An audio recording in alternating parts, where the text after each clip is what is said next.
ॐ नित्यानन्दं परमसुखदं केवलं ज्ञानमूर्तिं द्वन्द्वातीतं गगनसदृशं तत्त्वमस्यादिलक्ष्यम् एकं नित्यं विमलमचलं सर्वदी साक्षिभूतं भावातीतं त्रिगुणरहितं सद्गुरुं तं नमामि।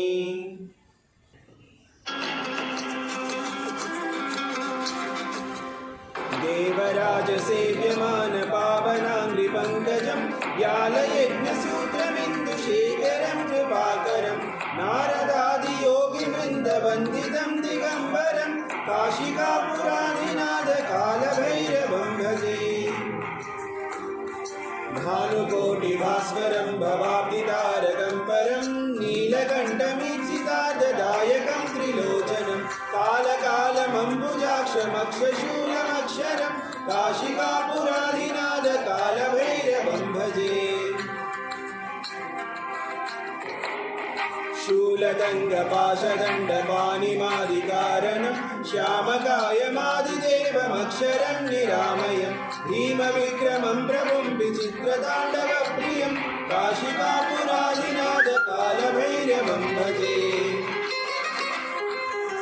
मुक्तिदायकं प्रशस्तचारुविग्रहं भक्तवत्सलं स्थितं समस्तलोकविग्रहं विनिक्वणन्मनोग्रहेमकिञ्चिनीयसद्गतिं काशिकापुरादिनाथकालभैरवं भजे।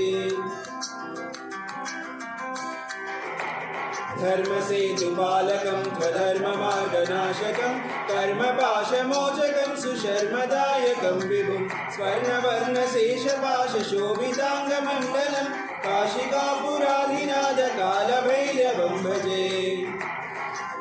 रत्नपादुकाप्रभाभिरामपादयुग्मकं नित्यमद्वितीयमिष्टदैवतं निरञ्जनं मृत्युदर्पनाशनं करालदंश्रमोक्षणं काशिकापुरादिनाथकालभैरवं भजे।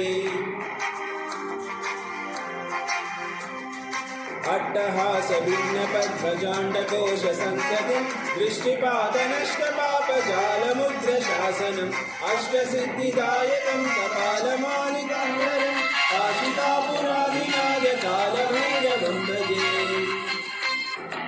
भूतसङ्गनायकं विशालकीर्तिदायकं काशीवासलोकपुण्यपापशोधकं विभुं नीतिमार्गकोविदं पुरातनं जगत्पतिं काशिकापुरादिनाथकालभैरवं भजे।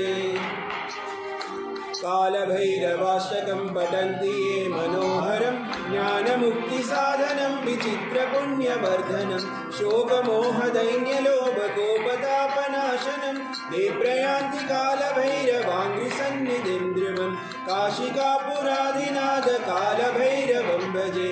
काशिकापुरादिनाथकालभैरवं भजे। कालभैरवं भजे। कालभैरवं भजे।